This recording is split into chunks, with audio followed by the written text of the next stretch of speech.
Hi friends, welcome to Dhruva study circle.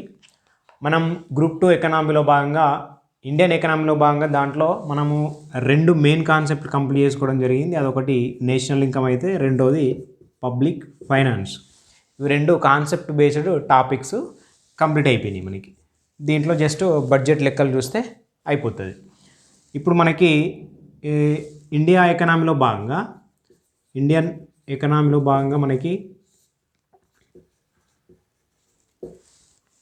ఇది మనకి ఒక చాప్టర్లో ఉంది, కంప్లీట్ అయిపోయింది. ఇది మనకి పబ్లిక్ ఫైనాన్స్ అనేది కూడా ఇది మనకి 4th చాప్టర్లో భాగంగా plans and NITI Aayog and మనకి పబ్లిక్ ఫైనాన్స్ అని చెప్పేసి 4th చాప్టర్ ఉంటుంది. ఇది మనకి సెకండ్ చాప్టర్, ఇది 4th చాప్టర్ అయిపోయింది పబ్లిక్ ఫైనాన్స్లో భాగంగా. దీంట్లో మనకు ప్లాన్స్, నేషనల్ ఇన్కమ్, నీతి ఆయోగ్ చూస్తే 4th చాప్టర్ కంప్లీట్ అయిపోతుంది. మనకు ఫస్ట్ ఉన్నది ఏంటంటే డెమోగ్రఫీ. ఓకే, అది మనకు జస్ట్ తక్కువ క్లాసులోనే అయిపోతుంది, దాంట్లో ఎక్కువ డేటా ఉంటుంది. చూద్దాం దాన్ని. ఇక అవి తప్ప మనకి ఇంకొకటి ఏం మిగిలిందంటే అగ్రికల్చర్, అదేవిధంగా మనకి థర్డ్ది వచ్చేసి industrial and service sector. Agriculture, industrial and service sector మనకి మిగిలి ఉంటాయి ఇండియన్ ఎకనామీలో భాగంగా. ఇప్పుడు మనం ఏం చేస్తామంటే ఈ ఇండస్ట్రియల్ సర్వీస్ సెక్టార్లో భాగంగా మనకి ఒకటి ఫారిన్ ట్రేడ్ అని చెప్పేసి కాన్సెప్ట్ బేస్డ్ టాపిక్ అనేది ఉంది. ఒకటి ఫారెన్ ట్రేడ్ చాలా ఇంపార్టెంట్ టాపిక్, కరెంట్ బేస్డ్ కూడా క్వశ్చన్స్ పడతాయి. అదేవిధంగా కాన్సెప్ట్ బేస్డ్ టాపిక్ ఇది. నేను ఫస్ట్ ఏం చేస్తున్నా అంటే ఎకనామీలో భాగంగా ఇండియన్ ఎకనామీ పార్ట్ తీసుకున్నా, దాంట్లో ఏవైతే కాన్సెప్ట్ బేస్డ్ ఉంటాయో ఫస్ట్ నేను కంప్లీట్ చేయడానికి ట్రై చేస్తున్నాను. నేషనల్ ఇన్కమ్ కావచ్చు, పబ్లిక్ ఫైనాన్స్ కావచ్చు, నెక్స్ట్ మనం ఇప్పుడు స్టార్ట్ చేసుకోబోయేది ఫారెన్ ట్రేడ్ కావచ్చు. ఇవన్నీ కాన్సెప్ట్ బేస్డ్. మనకి అగ్రికల్చర్ కానీ, ఇండస్ట్రియల్ కానీ, సర్వీస్ కానీ అక్కడ మనకు పెద్ద కాన్సెప్ట్ బేస్డ్ ఏమి ఉండదు, ఎక్కువ అంశాలు ఉంటాయి తప్ప కాన్సెప్ట్ బేస్డ్ తక్కువ అంశాలు ఉంటాయి.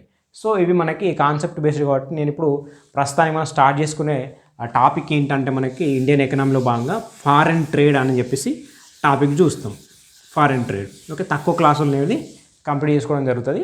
మనకి రీసెంట్గా కూడా మనకి గ్రూప్ 1లో అండ్ గ్రూప్ 4లో కూడా ఫారెన్ ట్రేడ్ మీద క్వశ్చన్స్ పడ్డాయి. మనకు 2023లో భాగంగా టీఎస్పీఎస్సీ కండక్ట్ చేసిన ఎగ్జామ్స్లో, రైట్. ఓకే, మరి ఫారెన్ ట్రేడ్ దీన్ని మనము అంతర్జాతీయ వ్యాపారం అని చెప్పేసి, ఓకే, అదేవిధంగా ఇంటర్నేషనల్ ట్రేడ్ అని చెప్పేసి, ఇంటర్నేషనల్ ట్రేడ్, ఓకే, అదేవిధంగా ఫారెన్ ట్రేడ్ కానీ, ఇంటర్నేషనల్ ట్రేడ్ కానీ, ఓకే, ఎక్స్టర్నేషనల్ ట్రేడ్, ఓకే. ట్రేడ్ అంటేనే వ్యాపారం, ఫారెన్ లేదా ఇంటర్నేషనల్ లేదా ఎక్స్టర్నల్ లేదా అంటే బహిర్గత లేదా విదేశీ లేదా అంతర్జాతీయ, ఓకే, ఈ విధంగా చెప్పుకోవచ్చు. మరి ఈ ఫారెన్ ట్రేడ్ అంటే ఏంటి అంటే ఒక దేశము ఇతర దేశాలతో, ప్రపంచ దేశాల్లో ఉన్న ఏ దేశంతోనైనా విదేశీ వ్యాపారానికి సంబంధించిన వ్యాపారం ఏదైతే చేస్తుందో దాన్ని మనము ట్రేడ్ అని చెప్పేసి అంటాం. ఓకే, ఒక దేశం ఇతర దేశాలతో, ప్రపంచ దేశాలతో వ్యాపారం చేస్తే దాన్ని మనము ఇంటర్నేషనల్ ట్రేడ్ లేదా ఎక్స్టర్నల్ ట్రేడ్ లేదా ఫారెన్ ట్రేడ్ అని చెప్పేసి చెప్పుకుంటాం.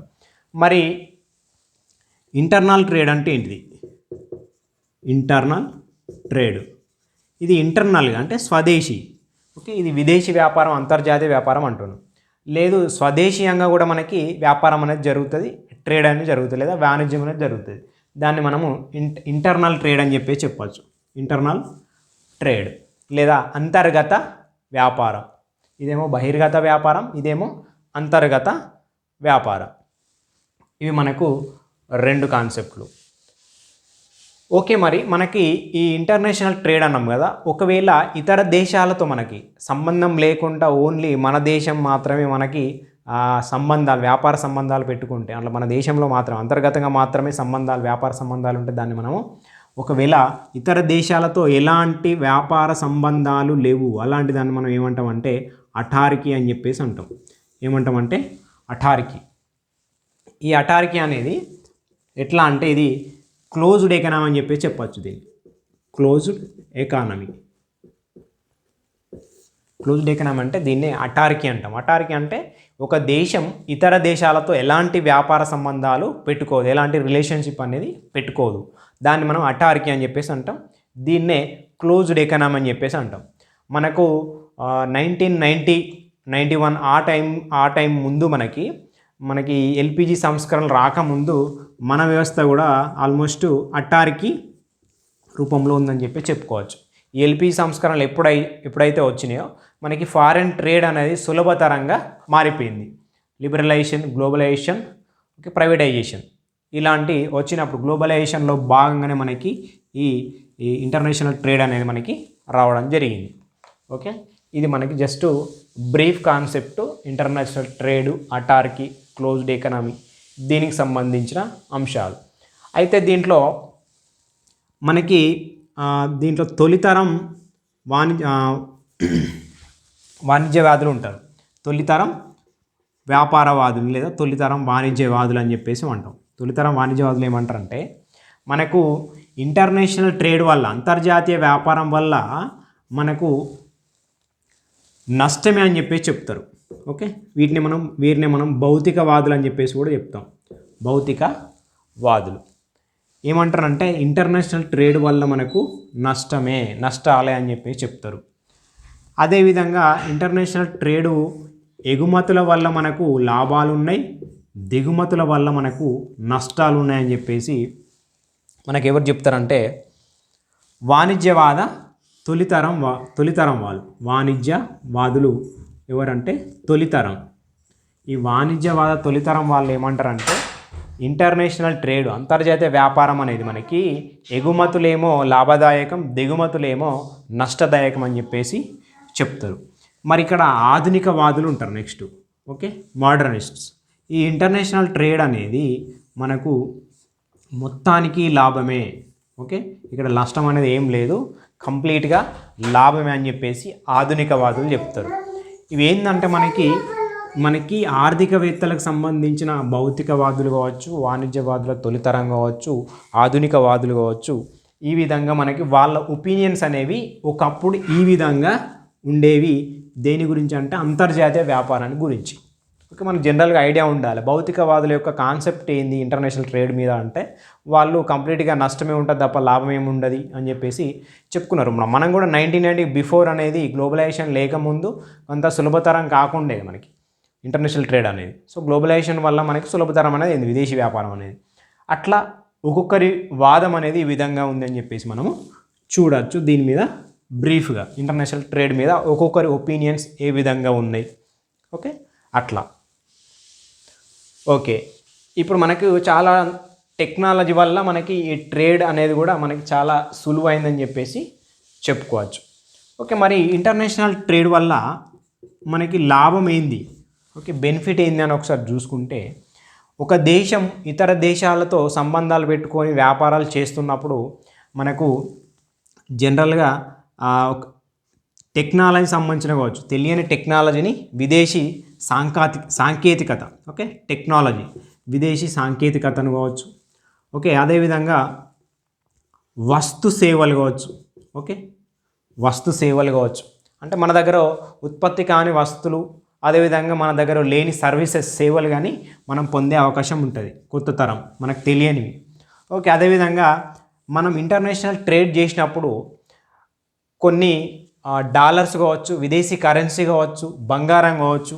ఓకే, విదేశీ కరెన్సీ కానీ, ఓకే, బంగారం కానీ ఇట్లాంటి ఒక విలువైన సంపద అనేది మనకు రావడం జరుగుతుంది. మనకనే కాదు, ఏ దేశానికైనా వాళ్ళ దగ్గర లేని విదేశీ సంపద కూడా మనకి లభించడం జరుగుతుంది. అదేవిధంగా వస్తువులు, సేవలు కావచ్చు, అదేవిధంగా టెక్నాలజీ కావచ్చు. ఓకే, మనకు తెలియని సాంకేతికత, విదేశీ సాంకేతికత కూడా మనం తీసుకోవడం అనేది జరుగుతుంది ఇంటర్నేషనల్ ట్రేడ్లో భాగంగా.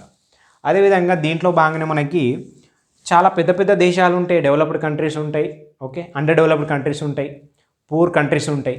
ఇట్లా అన్ని దేశాల మధ్య వ్యాపారం జరగడం వల్ల పెద్ద దేశాలు కావచ్చు, చిన్న దేశాలు కావచ్చు, ఇక పెద్దదైనా చిన్నదైనా ఏంటంటే ఒకదానికొకటి వ్యాపార సంబంధాలు ఉండడం వల్ల ఓన్లీ పెద్ద దేశాలకు కాదు, చిన్న చిన్న దేశాలకు కూడా లాభదాయకం అని చెప్పేసి చెప్పొచ్చు.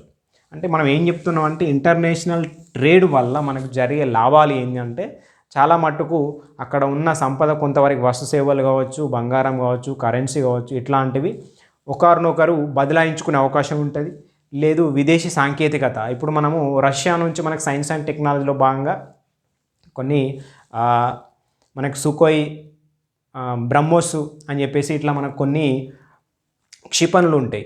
అట్లాంటి దిగుమతి చేసుకోవడం, దానికి సంబంధించిన టెక్నాలజీని దిగుమతి చేసుకోవడం. ఓకే, ఈ విధంగా ఒక్కో దేశానికి సంబంధించిన టెక్నాలజీని ఎట్లా చేసుకుంటున్నామంటే వ్యాపార సంబంధాల వల్లనే చేసుకోగలుగుతున్నాం.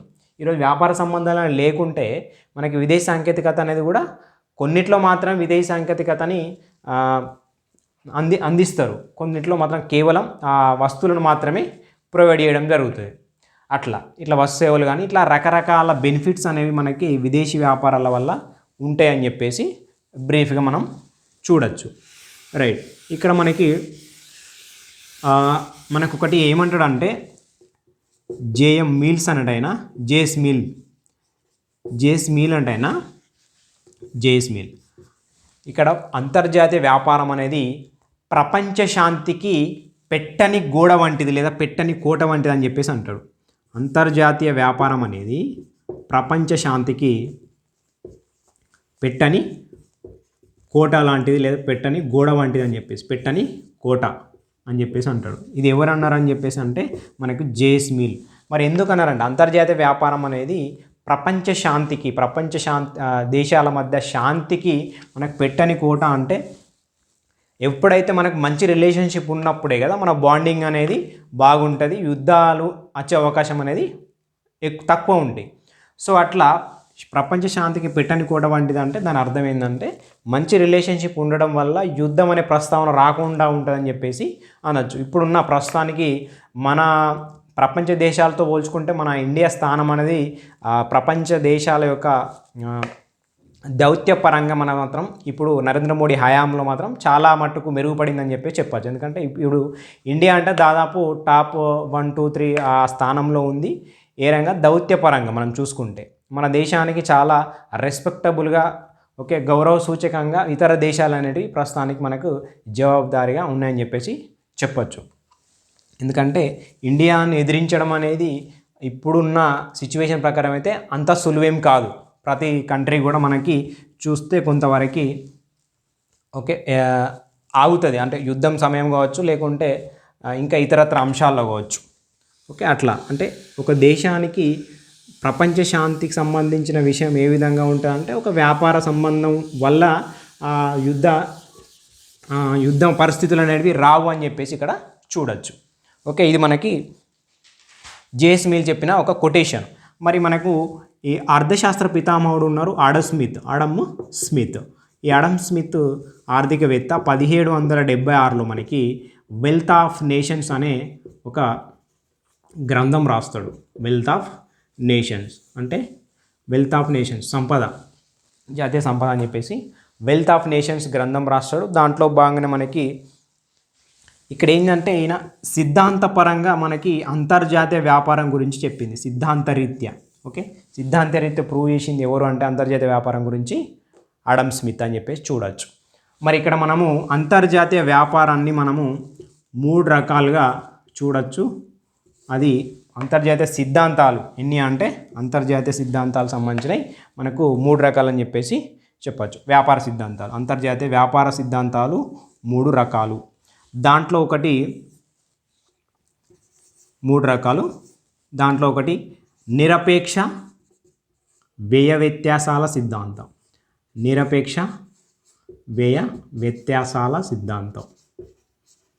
అదేవిధంగా తులనాత్మక వ్యయ వ్యత్యాసాల సిద్ధాంతం. అదేవిధంగా ఆధునిక వ్యయ వ్యత్యాసాల సిద్ధాంతం. దీన్నే నిరపేక్ష లాభ సిద్ధాంతం అని చెప్పేసి అంటారు. ఓకే, దీన్నే మనకు అబ్సల్యూట్ డిఫరెన్సెస్ ఆఫ్ కాస్ట్ అని చెప్పేసి. ఓకే, ఇదేమో బ్యాలెన్స్డ్ డిఫరెన్సెస్ కాస్ట్ అని చెప్పేసి తులనాత్మక అంటే. ఓకే, అట్లా మనకి 3 రకాల సిద్ధాంతాలు అనేటివి అంతర్జాతీయ వ్యాపార సిద్ధాంతాలు ఉన్నాయి. దీన్ని మనకు ఆడమ్ స్మిత్ అనే ఆర్థికవేత్త చెప్తాడు. దీన్నేమో డేవిడ్ రికార్డో అని చెప్పేసి దీన్ని మనకి ఓకే హెక్సర్ అండ్ ఓహిలిన్. ఓకే, ఇవి మనకి ఆర్థికవేత్తలు నిరపేక్ష వ్యయ సిద్ధాంతం గురించి ఆడమ్ స్మిత్ అయితే, తులనాత్మక వ్యయ సిద్ధాంతం గురించి మనకి డేవిడ్ రికార్డో అయితే, ఆధునిక వ్యత్యాసాల సిద్ధాంతం గురించి అయితే మనకి హెక్సర్ ఓహ్లిన్. మరి మొట్టమొదటిగా నిరపేక్ష వ్యయ వ్యత్యాసాల సిద్ధాంతం అంటే ఏంది? నిరపేక్ష లాభం అని కూడా అంటున్నాం. నిరపేక్ష వ్యయ వ్యత్యాసాల సిద్ధాంతం అంటే ఇప్పుడు మన దేశానికి సంబంధించి ఒక వస్తువు ఉత్పత్తి చేస్తాం, అదేవిధంగా ఇతర దేశాలకు సంబంధించి ఈ వస్తువు అనేది ఎగ్జాంపుల్ చూస్తే మన దేశంలో పత్తి అనేది పండిస్తాం అనుకుందాం సపోజ్. ఓకే, ఇతర దేశాల్లో కూడా పండిస్తారు అనుకుంటే, కాకపోతే ఎగ్జాంపుల్ చెప్పుకుంటే మన దేశాల్లో పత్తి అనేది పండుతుంది. మరి ఇక్కడ సంబంధించి ఇంకొక దేశం సపోజ్ ఎక్స్ అనే కంట్రీకి ఈ పత్తి ఈ దేశంలో పండదు. సో మన దేశంలో పుష్కలంగా ఉంది. అట్లాంటప్పుడు మనకు ఉత్పత్తి చేసే కెపాసిటీ ఉంది, దీన్ని ఉత్పత్తి చేయడానికి వ్యయం కూడా తక్కువ అవుతుంది. అట్లాంటప్పుడు మనమే చేస్తాం. సో ఇక్కడ మరి ఒకవేళ పత్తి పండించినప్పటికీ ఉత్పత్తి చేసే కెపాసిటీ అనేది తక్కువ ఉంది, అదేవిధంగా దీనికి అయ్యే వ్యయం ఏదో చాలా ఎక్కువ అవుతుంది. సో అట్లాంటప్పుడు ఏం చేయాలంటే ఈ పత్తిని ఈ దేశానికి మనము ఎగుమతి చేయాలి. ఎగుమతి చేయడం వల్ల వీళ్ళకు ఖర్చు తగ్గుతుంది, ఈ కెపాసిటీ వాళ్ళకు లేదు కాబట్టి దీని ద్వారా మనము పంపించడం అనేది జరుగుతుంది, దీనివల్ల సులువు అవుతుంది. అదేవిధంగా మనకు సంబంధించి కొంత సాంకేతిక లేదా టెక్నాలజీ అనేది తక్కువ ఉందనుకుందాం. ఈ ఎక్స్ అనే కంట్రీ మనకు టెక్నాలజీని ట్రాన్స్ఫర్ చేయవచ్చు, ఎందుకంటే మనకు టెక్నాలజీ విషయంలో ఖర్చు అనేది ఎక్కువ అవుతుంది కావచ్చు, లేకుంటే ఆ టెక్నాలజీని ఉత్పత్తి చేసే సామర్థ్యం కూడా లేకపోవచ్చు. అట్లాంటప్పుడు విదేశాల నుంచి మనము ఈ టెక్నాలజీని తీసుకున్నాం అనుకుందాం. అట్లా ఎవరికైతే ఉత్పత్తి సామర్థ్యం లేకపోవడం కానీ, ఆ వస్తువును ఉత్పత్తి చేసే ఖర్చు కూడా ఎక్కువ ఉండడం కానీ, దానివల్ల మనకి అట్లా ఉండడం వల్ల మనకి ఆ వస్తు ఉత్పత్తి అనేది జరుపుకోలేము. సో జరుపుకోలేం కాబట్టి విదేశాల నుంచి మనం దిగుమతి చేసుకోవడంలో తప్పు లేదు. అట్లా ఒక దేశం ఇంకొక దేశం ఇట్లా ఒకరికొకరు సహకారం అందించుకొని ఈ వస్తుత్పత్తిలో కావచ్చు, సర్వీసులో కావచ్చు, ఇతరత్ర విషయాలలో కావచ్చు మనకు కోఆపరేట్ చేసుకుంటే అంతర్జాతీయ వ్యాపారం అనేది జరిగి ఇక్కడ నిరపేక్ష లాభం అనేది వస్తుంది ఇద్దరికి కూడా. వీళ్ళేమో పత్తి పండించలేకపోయారు, మనమేమో టెక్నాలజీని సంపాదించలేకపోయినాం. సో అట్లా ఇద్దరికి బ్యాలెన్స్గా మనకి నిరపేక్ష లాభం అనేది జరిగింది. ఫైనల్గా నిరపేక్ష లాభం అనేది జరిగింది. నిరపేక్ష అంటే ఏం లేదు, ఇక్కడ వ్యయ వ్యత్యాసాలు అనేవి డిఫరెంట్ ఉన్నాయి. ఓకే, వీళ్ళకి ఖర్చు ఎక్కువ అవుతుంది, ఈ విషయంలో మనకు ఖర్చు ఎక్కువ అవుతుంది. అట్లా ఏదైతే ఖర్చు ఎక్కువై ఉత్పత్తి చేయలేని సామర్థ్యం ఉన్నప్పుడు అలాంటి వస్తువులను మనకు ఇతర దేశాలకు ఎగుమతి చేసుకోవచ్చు. సేమ్ ప్రాబ్లం ఉన్న మన దేశానికి కూడా ఇతర దేశాల నుంచి దిగుమతి చేసుకోవచ్చు అని చెప్పేసి చెప్పడమే మనం నిరపేక్ష లాభం అనేది ఇద్దరికీ జరుగుతుంది వ్యయ వ్యత్యాసాల విషయంలో అని చెప్పేసి మనకి ఆడమ్ స్మిత్ అనే ఆర్థిక శాస్త్రవేత్త చెప్పడం జరిగింది. ఇక్కడ మరి రెండవది తులనాత్మక వ్యయ వ్యత్యాసాల సిద్ధాంతం. తులనాత్మక అంటే దీన్నే చూసుకోండి, సేమ్ వాళ్ళు మనమేమైతే ఒక వస్తువును వాళ్ళకి అప్పచెప్పినామో అంటే ఎగుమతి చేసినామో వాళ్ళు కూడా మనకు ఒక వస్తువుని దిగుమతి చేయడం జరిగింది. ఇట్లా ఇద్దరి మధ్యలో బ్యాలెన్సింగ్ అనేది ఏర్పడ్డది వ్యత్యాసాల సిద్ధాంతం. అంటే వ్యయ వ్యత్యాసాల విషయంలో, అంటే వ్యయ వ్యత్యాసం అంటే ఏం లేదు, వ్యయం అంటే ఖర్చుల విషయంలో కూడా బ్యాలెన్సింగ్ అనేది జరిగింది. సో బ్యాలెన్సింగ్ జరిగింది కాబట్టి దీన్ని తులనాత్మక ఏం లేదు, ఇదే సిద్ధాంతాన్ని డెవలప్ చేసింది ఎవరంటే డేవిడ్ రికార్డో చెప్పి తులనాత్మక వ్యయ వ్యత్యాసాల సిద్ధాంతం అని చెప్పేసి పేరు పెట్టడం జరిగింది. సేమ్ ఒకటే కాన్సెప్టు, కాకపోతే ఇక్కడ నిరపేక్ష లాభం జరుగుతుందని ఆడమ్ స్మిత్ చెప్తే ఇక్కడ తులనాత్మక వ్యయ వ్యత్యాసాల సిద్ధాంతం అని చెప్పేసి వ్యయ వ్యత్యాసాల సిద్ధాంతం అని చెప్పేసి డేవిడ్ రికార్డో చెప్తాడు. పేర్లు గుర్తుపెట్టుకోవాలి, ఇవి మనకు కాంపిటేటివ్ ఎగ్జామ్ పాయింట్ ఆఫ్ వ్యూలో అయితే మనకి ఇంతవరకు కాన్సెప్ట్ ఎనఫ్. రైట్, నెక్స్ట్ మనకి ఆధునిక వ్యయ వ్యత్యాసాల సిద్ధాంతం హెక్సర్ అండ్ ఓహ్లిన్ చెప్తారు. ఈ ఆధునిక వ్యయ వ్యత్యాసాల సిద్ధాంతం ఏం చెప్తుందంటే మనకు ఫర్ సపోజ్ ఇప్పుడు మన ఇండియాలో మనకు ప్రపంచ జనాభాలోనే ఇప్పుడు ప్రస్తుతానికి మనం టాప్లో ఉన్నాం, ఇంకా అఫీషియల్ అనౌన్స్ చేయకపోయినప్పటికీ మనం టాప్లో ఉన్నాం అని చెప్పేసి చెప్పుకోవచ్చు.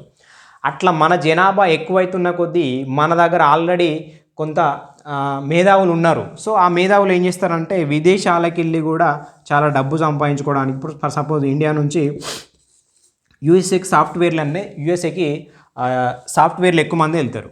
సో మరి ఈ సాఫ్ట్వేర్లు అందరూ ఎక్కడ తయారైనారంటే ఇండియాలో తయారైనారు. ఓకే, ఇండియాలో తయారయ్యి వీళ్ళ యొక్క శ్రమను ఏ దేశానికి అందిస్తున్నారంటే యుఎస్ఏకి అందించడం జరుగుతుంది. అంటే ఉత్పత్తి కారకాల బదిలీ అనేది జరిగింది, రైట్. ఇండియాలో ఉన్న ఉత్పత్తి కారకాల బదిలీ యుఎస్ఏకి పోయింది. ఇక్కడ ఉత్పత్తి కారకాల ఫలితాలు ఎక్కడ ఉన్నాయంటే మరి ఇక్కడ ఫలితాలను అందుకున్నారు. ఈ ఫలితాలు మళ్ళీ ఎక్కడికి వస్తున్నాయంటే మన ఇండియా కూడా వస్తున్నాయి. ఓకే, ఎన్ఆర్ఐస్ వాళ్ళ రెసిప్ట్స్ పంపిస్తున్నారు మనకి. సో అట్లా అంటే ఉత్పత్తి కారకాల బదిలీ జరిగి ఉత్పత్తి కారక ఫలాలు కూడా మనకి అందడం జరుగుతుంది. వాళ్ళకి ఉత్పత్తి కారకాలు అంతున్నాయి, ఇక్కడనేమో మళ్ళీ ఉత్పత్తి కారక ఫలితాలు ఈ దేశానికి అందుతున్నాయి. ఇట్లా ఉత్పత్తి కారకాల బదిలీ జరిగి ఫైనల్గా ఉత్పత్తి కారక ఫలాలు కూడా దేశాల మధ్య సమానమవుతాయి. ఉత్పత్తి కారకాలు అండ్ ఉత్పత్తి కారక ఫలాలు కూడా అన్ని దేశాల మధ్య సమానమవుతాయి. అప్పుడు మనకి ఆధునిక వ్యయ వ్యత్యాసాల సిద్ధాంతం అనేది ఈ విధంగా చెప్తుంది. ఫైనల్గా జరిగేది ఏంటి అంటే ప్రపంచ దేశాలు మొత్తం ఉత్పత్తి కారకాలు కావచ్చు, ధరలు కావచ్చు, ఈ ఉత్పత్తి కారక ఫలాలు అంటే ధరలే. సో ధరలన్నీ కూడా సమానమయ్యే అవకాశం ఉంది అని చెప్పేసి ఈ ఆధునిక వ్యయ వ్యత్యాసాల సిద్ధాంతం చెప్తుంది హెక్సర్ అండ్ ఓహిలిన్ల ప్రకారం. సో ఇవి మూడు ఏంటి అంటే మనకు అంతర్జాతీయ వ్యాపార సిద్ధాంతాలు. ఓకే, ఏం చెప్పినా కూడా అన్ని దేశాల మధ్య కోఆర్డినేషన్తో అంతర్జాతీయ వ్యాపారం ఉన్నప్పుడే అన్ని బ్యాలెన్స్డ్గా డెవలప్ అవుతాయి. ఒక చిన్న దేశం కూడా ఎదగడానికి అవకాశం ఉంది అంతర్జాతీయ వ్యాపారంలో అని చెప్పేసి మనకి ఈ సిద్ధాంతాలు ఫైనల్గా మనకి కాన్సెప్ట్ అనేది అందిస్తాయి. ఓకే, దీన్నే మనకి పాల్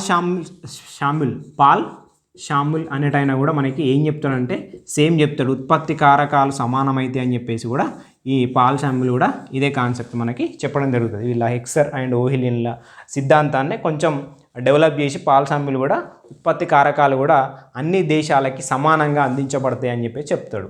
ఓకే, ఫైనల్గా మనం చెప్పేది ఏంటంటే అంతర్జాతీయ వ్యాపారాల వల్ల మనకి ప్రపంచ దేశాలన్నీ వాళ్ళ అభివృద్ధిలో సమానత్వం వచ్చే అవకాశం ఉంది అని చెప్పేసి ఈ సిద్ధాంతాలు మనకి తెలియజేస్తాయి. ఓకే, ఇది మనకి ఫారెన్ ట్రేడ్కి సంబంధించి ఫస్ట్ కాన్సెప్ట్. ఓకే, ఈ కాన్సెప్ట్ మనకి క్లియర్గా ఉందా లేదా మీరు ఒకసారి నాకు కామెంట్ చేయండి. ఎందుకంటే ఈ ఫారెన్ ట్రేడ్కి సంబంధించి మెయిన్గా కాన్సెప్ట్ క్లియర్గా ఉంటేనే మనం ఏదైనా చూడగలుగుతాం. నెక్స్ట్ మనకి అంతర్జాతీయ చెల్లింపుల శేషం అనేది ఉంటుంది. అక్కడ నుంచి మన క్లాస్లోకి అంటే ఫారెన్ ట్రేడ్ సంబంధించిన క్లాసెస్ కంటిన్యూ చేసుకుంటాం. ఇది మనకి ఇంట్రడక్షన్ క్లాసు. ఇక్కడ మనకు 3 సిద్ధాంతాలు వచ్చినాయి. అదేవిధంగా బ్రీఫ్గా మనకి ఇంటర్నేషనల్ ట్రేడ్ అంటే ఏంది, ఇంటర్నల్ ట్రేడ్ అంటే ఏంది, అటార్కీ అంటే ఏంది, ఓకే, అదే క్లోజ్డ్ ఎకనామీ అంటే ఏంది, okay, open economy. Closed economy లేదు అంటే ఓపెన్ ఎకనామీ అంటే మనకి ఇంటర్నేషనల్ ట్రేడ్ జరుగుతుంది అని చెప్పేసి అర్థం చేసుకోవచ్చు. ఓకే, దీన్ని మనము ఫారెన్ ట్రేడ్ లేదా అంతర్జాతీయ వ్యాపారం అని చెప్పేసి చెప్పుకుంటున్నాం. Okay, thank you.